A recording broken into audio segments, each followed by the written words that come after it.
दीदी की शादी हुई तो वो मुझे भी जबरदस्ती अपने साथ ससुराल ले गई। अब मैं दीदी के साथ ही सोती थी क्योंकि उनका पति परदेश में रहता था। हैरत की बात यह थी कि जब भी मेरी आंखें खुलती तो मैं दीदी की सास के साथ लेटी होती और दीदी कहती तुझे नींद में चलने की आदत है, जबकि उनकी सास बेचारी गूंगी थी जो रोज इशारों से मुझे समझाती कि भाग जा यहां से। अब मुझे शक होने लगा। आज रात मैंने दीदी को नशे की गोलियां खिलाकर जल्दी सुला दिया। फिर जो हुआ उसे देखकर तो सर पर आसमान टूट पड़ा। कहते हैं कि शादी वाले दिन दुल्हन का ध्यान सबसे ज्यादा खुद पर या अपने होने वाले पति पर होता है।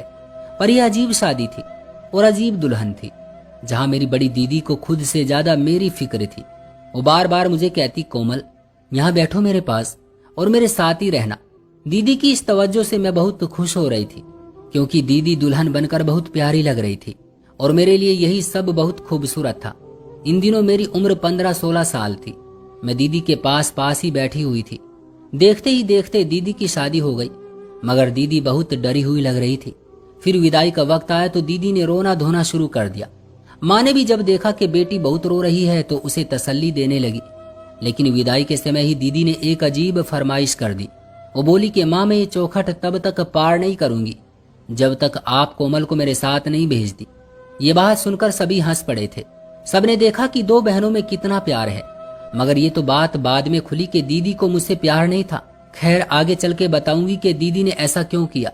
मैं सबसे पहले आपको अपनी कहानी सुनाना चाहती हूँ। वो दिन बहुत ही अजीब था जब दीदी मुझे अपने साथ लेकर जाने के लिए माँ की मिन्नतें कर रही थी। सच पूछो तो मुझे भी डर लग रहा था क्योंकि दीदी ने इस बात के लिए जिद ही पकड़ ली थी कि कोमल मेरे साथ ससुराल जाएगी। मैं परेशान हो रही थी। मैं कभी दीदी की तरफ देखती तो कभी माँ की तरफ देखती। हालांकि मुझे भी दीदी से बहुत मोहब्बत थी, पर ऐसा भी नहीं था कि मैं उनके साथ उनकी ससुराल ही चली जाती। वैसे भी मैं ज्यादातर वक्त अपनी माँ के साथ गुजारती थी। मुझे माँ के साथ रहना ज्यादा अच्छा लगता था। लेकिन दीदी का रोना धोना देखकर माँ ने ही मुझसे कहा कि तू अपनी बड़ी बहन के साथ चली जा। मैं दीदी के साथ उनकी बारात में आ गई। दीदी मुझे देखकर बहुत खुश थी। वो कहने लगी कि बस अब तू मेरे साथ रहेगी। मैं समझी कि दीदी शायद इस वक्त विदा होने की वजह से बहुत जज्बाती हो रही है, तो ऐसी बातें कर रही है, वरना तो ऐसा कभी नहीं होता कि दीदी अपनी कुंवारी बहन को अपने साथ रखती। हम लोग उनके ससुराल पहुंचे। दीदी ने मुझे भी अपने जैसे कपड़े पहना रखे थे, यानी यूं कहिए कि मैं भी दुल्हन की तरह लग रही थी, बस मेरी उम्र और कद छोटा था। थोड़ी देर के बाद सब लड़कियां दीदी को एक जगह बैठाकर रस्में करने लगी। दीदी उनकी नई भाभी थी और ये मेरे बहनोई की बहनें थी जो कि मेरी दीदी के साथ बहुत अच्छा व्यवहार कर रही थी। सारी रस्में हुई। रस्मों के बाद दीदी को कमरे में ले जाया गया। कमरे में बैठाकर मैं समझी थी कि अब मेरे जाने की बारी आ गई है, पर ऐसा नहीं हुआ। दीदी ने मुझे अपने कमरे में ही रोक लिया। मैंने कहा दीदी अब तो मुझे जाने दो। मेरी उम्र 15-16 साल ही थी, लेकिन इन मामलों को मैं जानती थी कि पति पत्नी का ये वक्त अकेले में गुजरता है। पर दीदी ने मुझे रोक लिया। वो बोली कि तू नहीं जाएगी, तू यहीं पर मेरे साथ ही रहेगी। मैंने हैरान होकर पूछा दीदी अभी जीजू आते ही होंगे, आप मुझसे यहाँ कैसे रहने को कह सकती हैं? मैंने शरारत भरे लहजे में कहा तू ज्यादा तेज न बन, जितनी उम्र है इतनी ही बातें किया कर। दीदी ने मुझे डांटने वाले अंदाज में कहा और फिर बोली चल चुपचाप यहीं बैठ जा। मैं वहीं बैठ गई, वरना दीदी का गुस्सा मेरे लिए बहुत बुरा होता। थोड़ी देर ही गुजरी थी कि कमरे के दरवाजे की कुंडी बजी। दरवाजा खोला तो एक आदमी कमरे में आया। दीदी उसे देखकर डर गई। उसने बहुत साधारण से कपड़े पहन रखे थे। लग ही नहीं रहा था कि ये दूल्हा था, मगर उसका रोब बहुत ज्यादा था। दीदी ने उसे देखकर नजरें झुका ली। दीदी थर थर कांपने लगी थी। मैं दीदी की यह हालत देखकर समझ नहीं पाई कि ऐसा क्यों हो रहा है। वो आदमी मेरी तरफ देखकर मुस्कुराने लगा, फिर मेरे करीब आया और बेड पर ही बैठ गया और मुझसे बातें करने लगा। बोलो कोमल, क्या तुम यहाँ आकर खुश हो? ये घर तुमको कैसा लगा? उस आदमी की मुस्कुराहट बहुत अजीब सी थी। उसने बड़ी बड़ी मूछें रखी हुई थी। ऐसा लगता था जैसे वो गुंडों का सरदार हो। मैं उसको देखकर बहुत डर गई और डर कर पीछे बिदक गई। तब उसकी डरावनी सी हंसी पूरे कमरे में गूंज गई। मैंने देखा वो बड़े ही ध्यान से मेरी तरफ देख रहा था। उसका ध्यान दीदी की तरफ नहीं था। वो सारी की सारी तवज्जो मुझे दे रहा था। मेरी बातों को उसने मजाक में लिया और हंसने लगा। बोला कि मैं तुमसे मिलने फिर आऊंगा, अब तो मुलाकात होती रहेगी। मैं दीदी की तरफ देखने लगी। दीदी ये कौन है? वो आदमी जाते जाते रुक गया। मैंने इतनी खामोशी और आहिस्ता से बात की थी कि कोई और होता तो सुन ना पाता, पर उसके कान बड़े तेज थे। उसने फौरन ये बात सुन ली। और पीछे मुड़कर बोला, मैं कौन हूं ये तुम्हें जल्द ही पता चल जाएगा, लेकिन जब तक मैं नहीं चाहूंगा तुम अपनी जिंदगी में कुछ भी नहीं कर सकती। उसकी बात मेरे दिल को लगी। ऐसा लगा जैसे वो मुझे धमका रहा हो। मैं बहुत परेशान हो गई थी। दिल तो चाह रहा था कि मैं फूट फूट कर रोने लगूं, लेकिन दीदी की विदाई अभी अभी हुई थी। मैं उनको परेशान नहीं करना चाहती थी। वो आदमी चला गया तो दीदी ने मुझे अपने सीने से लगा लिया और जोर जोर से रोने लगी। दीदी अब खुद ही रो रही थी। तभी मैंने भी हिम्मत करके पूछ लिया, दीदी तुम रो क्यों रही हो? दीदी बोली, मुझे माँ की याद आ रही है। लेकिन मैं जान गई थी कि ये माँ की याद नहीं बल्कि कोई और बात है। या तो दीदी को डर लग रहा था या दीदी किसी बात से बहुत परेशान थी। खैर मैं भी चुप हो गई। मैंने ठान ली थी कि मैं दीदी को जब तक खुश नहीं देख लेती तब तक मैं घर नहीं जाऊंगी। वो रात मैंने और दीदी ने उनके घर में अकेले ही गुजारी थी। यानी वो अपने कमरे में बैठी रही थी। उन्होंने दुल्हन वाला जोड़ा पहनकर रखा था। उनकी नजरें दरवाजे की तरफ ही थी। दीदी की आंखों में बहुत ही डर था। इसी तरह रात गुजर गई।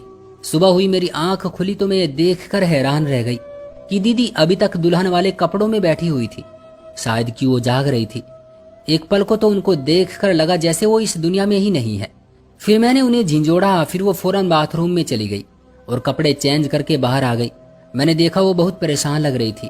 खैर हम दोनों ही कमरे से बाहर आए।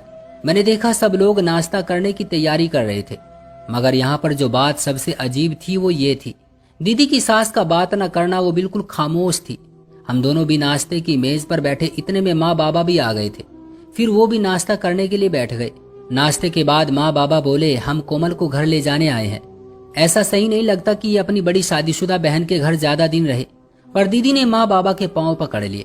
जब माँ बाबा मुझे लेकर जाने लगे तो दीदी ने अजीब हंगामा मचा दिया।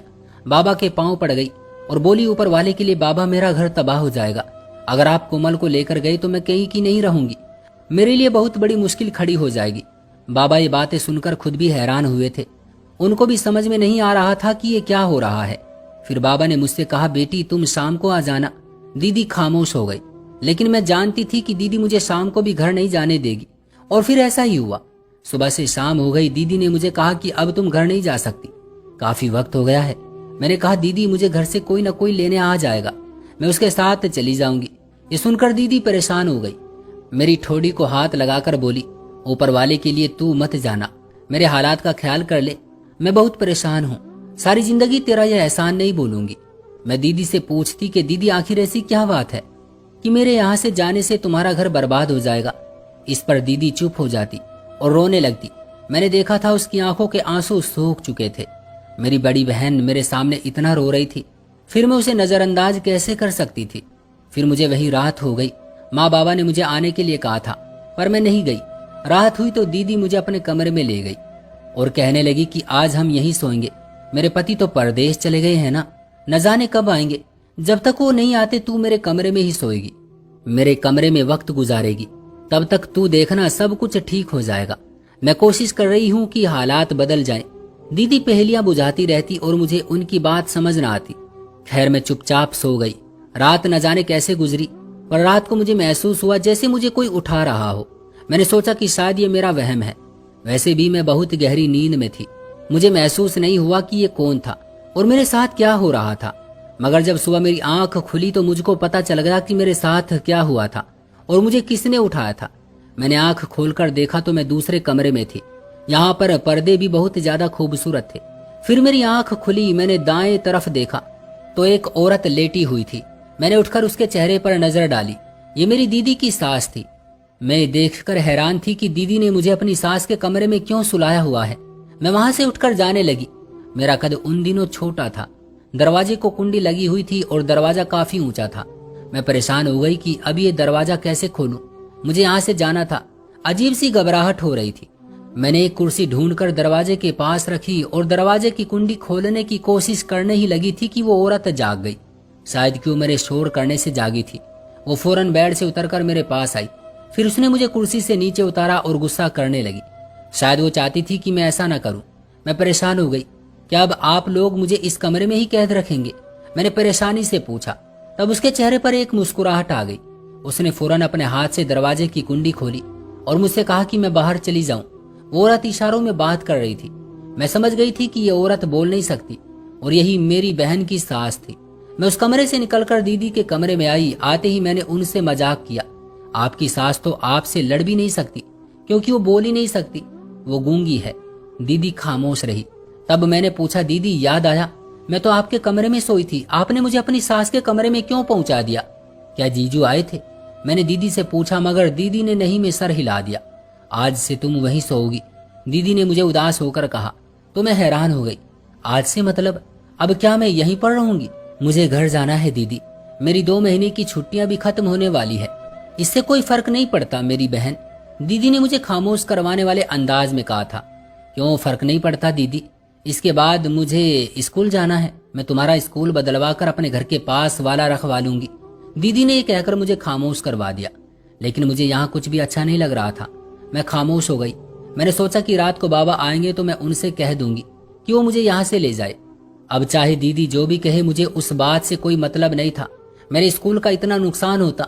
मैं रात होने का इंतजार करने लगी, क्योंकि दिन को बाबा ड्यूटी पर होते थे। वो दीदी के घर दिन में कैसे आ सकते थे?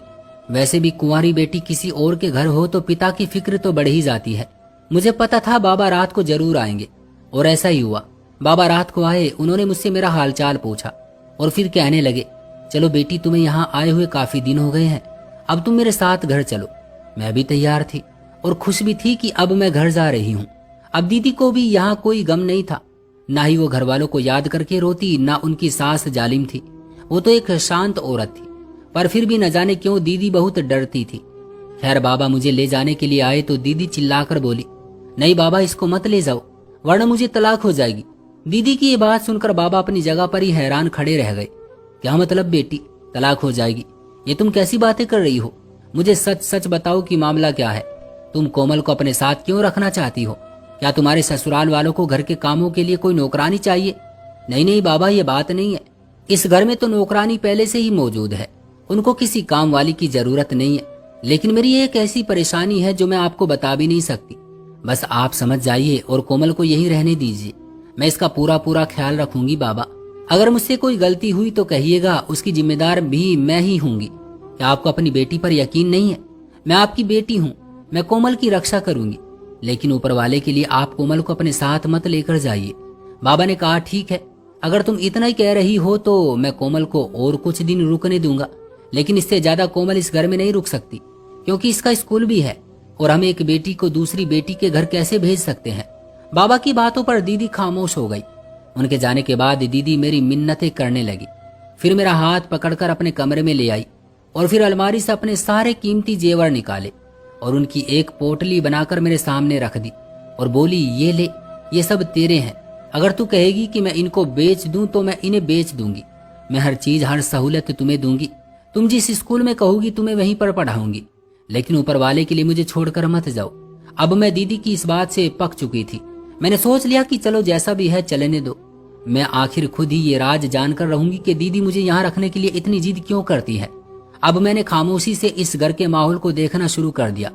वो आदमी जो अजीब सी शक्ल का मालिक था, जो मुझे पहले दिन ही दीदी के कमरे में मिला था, वो अक्सर ही हमारे घर आता रहता था, पर इस रात सच में ही बहुत अजीब हुआ था, जिसने न सिर्फ मुझे डरा दिया था बल्कि मेरे सामने आधी हकीकत भी खोल दी। मैं दीदी के कमरे में सोई तो तभी मुझे लगा जैसे कोई आहिस्ता आहिस्ता कुंडी बजा रहा है। वैसे तो दीदी मुझे कुछ न कुछ खिलाकर सुला देती थी। मुझे ऐसा लगता जैसे मैं नींद में होती तो मुझे उठाकर दीदी अपनी सास के कमरे में ले जाती, पर आज मैं भूखे पेट थी। मैंने पानी पीकर गुजारा किया था, इसलिए कि मेरी तबीयत खराब थी। मैं कुछ और खाना पीना नहीं चाहती थी। तभी मैंने देखा कमरे के दरवाजे पर कुंडी बज रही है। आवाज हल्की सी थी, जैसे किसी को सावधान करने के लिए कुंडी बजाई जा रही हो। तभी मुझे दीदी ने अपने बाजू में उठाया और दरवाजा खोलकर दूसरे कमरे में जाने लगी। मेरी आंखें नींद से बोझल थी। दीदी मुझे अपनी सास के कमरे में लेकर गई। तभी मैंने भी आंखें खोल दी। मैं इधर उधर देखने लगी। दीदी मुझे देखकर घबरा गई। कोमल, तू सोई नहीं? दीदी, मैं कैसे सोती? आप रोज ही मुझे अपने कमरे से निकाल कर यहाँ ले आती हो। मुझे इस कमरे में नींद नहीं आती। मैं रोने लगी। दीदी ने मुझे तसल्ली दी और बोली, तू यहीं रुक, कुछ भी नहीं होता। मगर इससे पहले कि दीदी कुछ और कहती, दीदी की सास ने हंगामा मचा दिया। वो इशारों ही इशारों में मुझे ये कहने की कोशिश कर रही थी कि तुम यहाँ से चली जाओ, वरना बहुत नुकसान होगा। अब तक यहाँ रहते रहते मैं उनकी लैंग्वेज समझने लगी थी, सो मैं भी डर गई। मैंने दीदी से कहा कि आपकी सास ऐसा क्यों कर रही है? तब दीदी का रंग पीला पड़ गया। दीदी मुझे उसी वक्त कमरे से लेकर बाहर आई और बोली, मैं तुझे माँ के घर ले चलती हूँ। दीदी, रात के 11 बज रहे हैं, तुम मुझे कहाँ लेकर जाओगी? नहीं कोमल, ये बहुत जरूरी है। अब मुझ पर चाहे जो भी बीते, पर मैं तुझे यहाँ नहीं रहने दूंगी। मेरा दिल इस बात पर तैयार नहीं होता। तभी एक रिक्शा वाला वहां से गुजरा। दीदी ने उसे रोका और मेरे रोकते रोकते दीदी रिक्शे में बैठ गई। उस तरह हम लोग फौरन माँ के घर पहुंचे। दीदी ने मुझे माँ के हवाले किया और बोली, मुझे अभी वापस जाना होगा। बाबा बोले, तुम रात के इस वक्त एक तो अकेले आने की गलती कर चुकी हो, अब जाने की गलती मत करना, वरना मुझसे बुरा कोई नहीं होगा। फिर बाबा ने दीदी को खुद ही उनके घर पहुंचाने का बंदोबस्त किया। बाबा ने अपनी मोटरसाइकिल निकाली और दीदी को उनके ससुराल ले गए। उसके बाद मैं नहीं जानती कि क्या हुआ। दीदी अपने घर में रहने लगी। मैं अपने घर में अपने स्कूल में बिजी हो गई। दीदी की कभी न कभी कॉल आती रहती थी, पर दीदी एक बात का ख्याल जरूर रखती कि मैं किसी लड़की से बात न करूं। मैं हमेशा ही उनसे पूरे दिन की बात शेयर करती। दीदी मुझसे ये बात बहुत कुरेद कुरेद कर पूछती कि कहीं मैंने किसी लड़के में दिलचस्पी लेना तो नहीं शुरू कर दी। मैं हमेशा नहीं में जवाब देती, लेकिन दीदी को यकीन नहीं आता था कि फिर वो दिन आ गया जिस दिन दीदी के सारे ड्रामे की हकीकत खुलकर सामने आ गई। हुआ यूं कि जब मैंने मैट्रिक पूरा कर लिया तो दीदी अपने देवर का रिश्ता लेकर हमारे घर आ गई। वो बोली कि मैं कोमल को अपनी देवरानी बनाऊंगी, पर दीदी का देवर मैंने अभी तक नहीं देखा था, इसलिए मैं खामोश रही। माँ बाबा ने भी कहा, अगर लड़का पढ़ा लिखा है हमें कोई ऐतराज नहीं। मेरी उम्र उन दिनों 17-18 साल थी, जबकि लड़का 28 साल का हो चुका था। मुझे फर्क बहुत ज्यादा लग रहा था। मैं हरगिज भी इस आदमी से शादी नहीं करना चाहती थी, लेकिन माँ बाबा ने मेरी शादी के लिए हामी भर दी। दीदी तो खुशी के मारे फूले नहीं समा रही थी। फिर मैंने शादी से मना कर दिया, कहा कि मैं ऐसे आदमी से शादी नहीं करूंगी जो मुझसे उम्र में इतना बड़ा हो। तब दीदी ने एक बार फिर माँ बाबा से कहना शुरू कर दिया कि अगर कोमल की शादी मेरे देवर से नहीं हुई तो मुझको भी तलाक हो जाएगी। माँ बाबा हैरान थे कि आखिर हर बार ही तलाक की बात का आखिर कोमल से ही संबंध क्यों होता है। तब दीदी ने जो बात बताई उसने हम सब के होश उड़ा दिए। दीदी बोली कि इस घर में मेरे रिश्ते के लिए तो कभी कोशिश नहीं की गई थी, हर कोई अपनी ही धुन में था। मुझे भी पता था कि आप लोग मेरी शादी अच्छी जगह पर नहीं करेंगे, किसी गरीब आदमी के हाथों मुझे अपनी जिंदगी बर्बाद करने के लिए छोड़ देंगे। उन्हीं दिनों मैं कोमल के स्कूल जाती थी।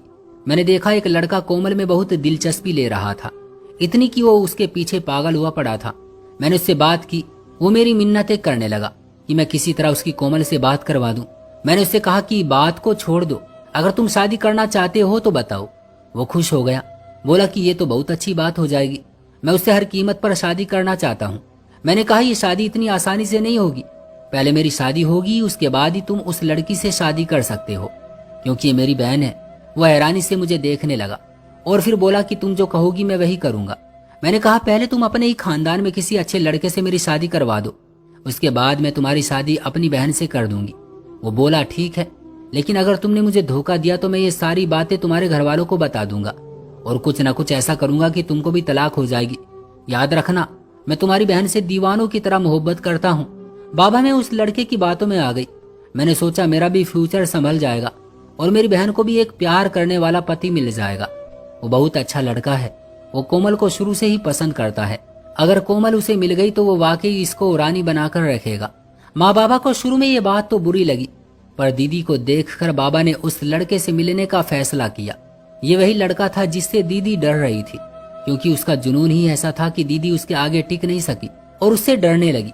लेकिन जब उस लड़के ने सारी हकीकत बताई तो मुझे भी लगा कि अगर इतना चाहने वाला पति मिल जाए तो क्या उसे ठुकराना चाहिए? हरगिज नहीं। उसकी मोहब्बत के आगे मैंने भी हार मान ली और यूं मैं हमेशा के लिए बहाकर उसके घर आ गई। उसने मुझे इतनी मोहब्बत दी कि मैं सोच भी नहीं सकती थी। मैं ऊपर वाले से प्रार्थना करती हूँ कि वह हर किसी को मेरे पति जैसा हमसफर दे।